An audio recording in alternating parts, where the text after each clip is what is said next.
Psalm 107. Thanksgiving to the Lord for his great works of deliverance. O give thanks to the Lord, for he is good. For his mercy endures forever.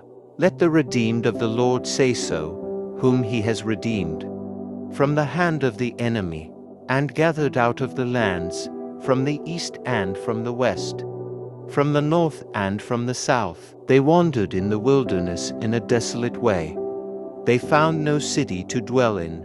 Hungry and thirsty, their soul fainted in them. Then they cried out to the Lord in their trouble, and he delivered them out of their distresses, and he led them forth by the right way, that they might go to a city for a dwelling place.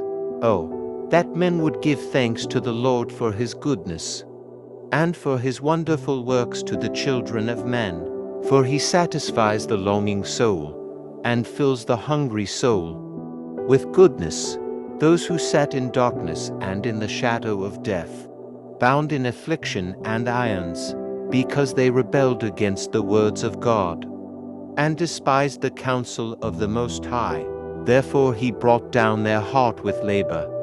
They fell down, and there was none to help. Then they cried out to the Lord in their trouble, and he saved them out of their distresses. He brought them out of darkness and the shadow of death, and broke their chains in pieces. Oh, that men would give thanks to the Lord for his goodness, and for his wonderful works to the children of men. For he has broken the gates of bronze, and cut the bars of iron in two. Fools, because of their transgression, and because of their iniquities, were afflicted. Their soul abhorred all manner of food, and they drew near to the gates of death. Then they cried out to the Lord in their trouble, and he saved them out of their distresses. Oh, that men would give thanks to the Lord for his goodness, and for his wonderful works to the children of men.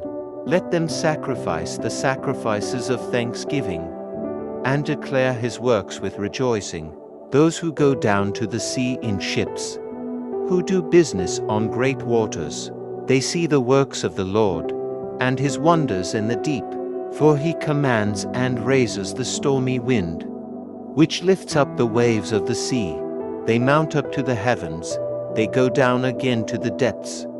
Their soul melts because of trouble. They reel to and fro, and stagger like a drunken man, and are at their wits' end. Then they cry out to the Lord in their trouble, and he brings them out of their distresses.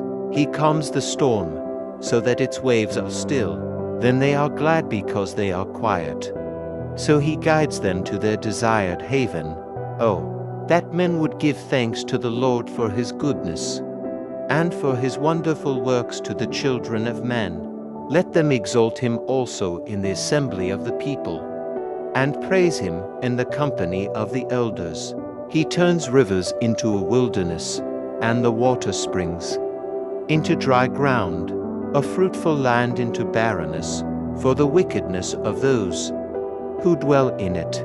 He turns a wilderness into pools of water, and dry land into water springs. There he makes the hungry dwell, that they may establish a city, for a dwelling place, and sow fields and plant vineyards, that they may yield a fruitful harvest. He also blesses them, and they multiply greatly. And he does not let their cattle decrease, when they are diminished and brought low through oppression, affliction, and sorrow. He pours contempt on princes, and causes them to wander in the wilderness where there is no way. Yet he sets the poor on high, far from affliction, and makes their families like a flock. The righteous see it and rejoice, and all iniquity stops its mouth. Whoever is wise will observe these things, and they will understand the loving kindness of the Lord.